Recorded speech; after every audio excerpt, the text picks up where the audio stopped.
And that actually, it gives me a good opportunity to insert this little blurb that you came up with in your head that I generated off of this supposed clip that they've got of some guy. It's a CNN clip, and the guy makes this claim that he was an anti-abortion crusader back in the 70s when he was younger, and now he just regrets his participation in it completely. So now he supports abortion. So basically what CNN did is they recruited some guy to tell a story so that he could compare Christians to Nazis. I feel like, somebody who joined one of the fascist parties in the 30s and then had to look back after World War II and look and see what happened. So that's what he's doing. He's making the comparison that those people who supported this absolute psychopathy with the National Socialism and this, this undertaking of conquering Europe and the world and everything, and people who wanted to stand up against this never-ending push to turn human life into everyday refuse. He's equating the people who are fighting the same concept today to the people who carried out the atrocities of the past. I mean, I don't know what has to happen to a person to have them consciously make the decision to generate that kind of an inherent contradiction in their head. I think it's a perfect illustration of what the absolute fallacy that the CNN anchor opens the segment with. And she starts asking him about, how do we move forward? How do we navigate this world of opposing values? So what she did there is she created a false equivalency. She basically said that we have this particular issue, and there are equivalent sets of values that are in contrast with each other. A set of values doesn't create contradictions like that, does it? It shouldn't. No, it can't if you're actually using the definition of the concept of a value. What's actually taking place is the opposition between values. When you value something, you consider it worthwhile to put something into it. Mm-hmm.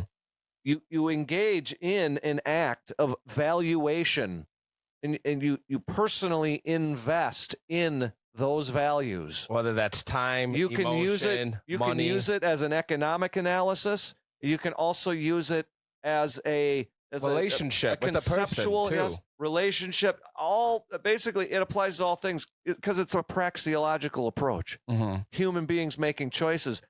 Economy is the best studied subsect of praxeology, and then you can apply it all over the place to all sorts of things. Virtue and value and morality and all of these things. None of those fields really have any prominent people that have put forth much of anything to challenge the positivist, the materialist bullshit views where you overpay morons with worthless degrees at universities to gather data and then make stories. Random question. They write stupid stories about the statistics they gathered, but they don't do any science. They just write down numbers and make shit up. They never have an actual theory. What they do is they say there are these mystical forces making everybody do things, and then it's Those our mystical job. Forces that are making people have sex with each other. It's our job to find the racial disparities and outcomes to impose things to correct these nebulous forces that make everybody do everything. It's complete nonsense. It's not scientific at all. What you would do is you would create a hypothesis that says, well, based on these things that we know, if this is the change, this will be the conclusion. The praxeological approach does that perfectly. It predicts all of the poor results that we get from all of the terrible policies that we carry out. It tells you that it's not going to work, and it doesn't. and yet it still gets just completely ignored by the people who claim to be doing everything scientifically and never do any real science. But it's values in opposition to wants. Now, what's the evidence for the idea that the opposition is basically it's just a set of wants? Well, take your pick. On every particular detail of these situations, it's just that's just what they want. But see, most people value. There's no value. But most people value their wants more than their needs. Is what it is. No, they prefer their wants. Okay, but that's not. If they prefer them more, don't they value them more too? That doesn't represent something that you value. What up, Ginger Jesus? Just you can't. If it's something that you value, and that's what you prefer, you're willing to put something into it. If it's just something that you want, you will use political means to get it. Do you think a utopia will ever exist? People don't know. Like utopia basically means no crime, right? People just living in peace and harmony. Not in a material reality. We'll ever be able to get there? No, a material reality precludes the concept, and that's why. Because material reality creates too much greed in the people. Well, the material reality that we exist in already includes beings of will who have chosen to violate the applied requirements. And so everything will be, dysfunctional until it all ends. Because there's always going to be that element of people who don't want to go along with what's true. Yeah. And how do you weed that out? You can't. How can you create the perfect utopia? You can't. Because everything someone's always going to take the bite out of the apple. Every increment of time that passes creates a material deficit that requires effort to backfill. Like eating and drinking, it's the easiest way to illustrate it. If you output more effort than you take in potential effort through eating and drinking, you'll eventually keel over and die once you've worked out the excess that your body naturally maintains. When you're in a sufficient cycle of intake and output, and people's ability to use political means to get their input always creates a deficit in somebody else's input. That's the definition of it. And when that is your only means of implementing whatever it is that you're placing at the top of your list of preferences, that's not a value. That's a want. And people can want all sorts of sick shit. Well, let's continue this clip here.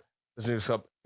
Listen to this title: "The Moral Roots of Liberals and Conservatives." It's a TED Talk. Oh, I feel can almost guarantee that segment's garbage. Oh, I think we might have to dig into it a little bit later if we got time. Told her to go out and prostitute. What did you think? So this is now that for people listening, this is the news anchor interviewing the parent, or I think just the mother actually of the child. I was really blown away. Like I was really blown away. I was shocked that a state worker that was there supposed to protect children would say something like that to my child.